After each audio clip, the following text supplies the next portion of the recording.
இந்த பீகார் தேர்தல் முடிவுகளை இப்படி வரும்னு எதிர்பார்த்தீங்களா? எக்ஸிட் போல்ஸுக்கு முன்னாடியும் சரி பின்னாடியும் சரி. அப்போ இன்னொன்று, யாரை பாஜக சிஎம்மாக கொண்டு வராங்க நிதிஷ்குமார் இல்லை அப்படின்னா? இல்லை, நிதிஷ்குமாரை சிஎம்மாக கொண்டு வருவதற்கான வாய்ப்பை நான் பெருமளவில் பார்க்கல. ஐ மே பி ராங். நான் என்ன நினைக்கிறேன்னா, பிஜேபி வந்து அவங்களுக்கு இது ஒரு பொன்னான வாய்ப்பாக கருதி அவங்க அதை பண்ணிவிட்டு நிதிஷை வந்து 2027 பிரசிடென்ட் ஆக்குறதுக்கான வாய்ப்பை நான் பார்க்குறேன். இந்தியன் பிரசிடெண்ட்டாக அவரை ப்ரப்போஸ் பண்ணுவாங்க. ஒரு பெரிய பீகார்லேருந்து ஒரு பெரிய பொசிஷன் அவருக்கு கொடுக்குறோங்கிற மாதிரி அவங்க அதை ப்ரொஜெக்ட் பண்ணி கொடுக்கறதுக்கான வாய்ப்பை நான் பார்க்குறேன். அப்போ என்ன பண்ணுவாங்கன்னா, நிதிஷ்கிட்ட ஒரு டீலை போட்டு பேசி பண்ணாதீங்க. ஏன்னா நிதிஷ்க்கு இப்போ வேறு வாய்ப்பு இல்லை. இப்போ நிதிஷ்க்கு வந்து ஆர்ஜேடி காங்கிரஸ் கூட்டணிக்கு ஒரு 70-80 சீட் இருந்ததுன்னா நிதிஷ் அதை யோசிக்கலாம். நமக்கு கொடுக்கலன்னா அவங்களோட செல்லாம். அவங்களுக்கு இல்லையே, அவங்கக்கிட்ட ஒன்றுமே இல்லை. இவரும் அவங்களும் சேர்ந்தா கூட ஒன்றும் பண்ண முடியாது.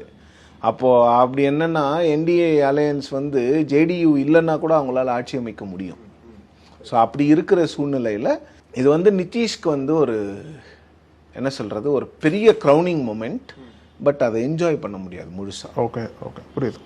ஏன்னா அவர் முதலமைச்சர் ஆகலை, அப்படி இல்லைன்னா கூட ஒரு வருஷம் இருக்க விட்டுட்டு அடுத்த வருஷம் அவரை ஜனாதிபதியாக ரிசைன் பண்ண வச்சுட்டு அதுக்கப்புறம் ஜனாதிபதியாக ஆக்கிறதுக்கான வாய்ப்பை நான் பெருமளவில் பார்க்குறேன்.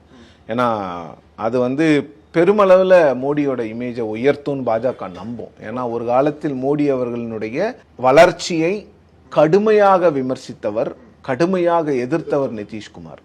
ஸோ எங்களுக்கு அரசியல் முக்கியம், எங்களுக்கு வந்து ஒரு ஸ்டேட்ஸ்மேன்ஷிப் அப்படிங்கிற ஒரு இடத்துக்கு மோடி நகரும் பொழுது நிதிஷ்குமாரை பிரசிடெண்ட்டாக ப்ரொஜெக்ட் பண்ணார்னா, ஏன்னா யார் பிரசிடெண்ட்டோ அவங்கக்கிட்ட போய் பிரதமர் யாராக இருந்தாலும் அவர் முன் நின்று கை கூப்ப வேண்டும்.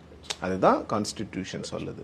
ஸோ அந்த மாதிரி கால்குலேஷன்லாம் பிஜேபி பண்ணுவாங்க. ஏன்னா அதுதான் நான் சொல்கிறேன், பிஜேபி எலெக்ஷன் வின்னிங் மிஷின். 2027 28 தமிழ்நாட்டில் 29 என்ன பண்ணணுங்கிறதுக்கு தான் இப்போ கூட்டணி வைக்கிறாங்க.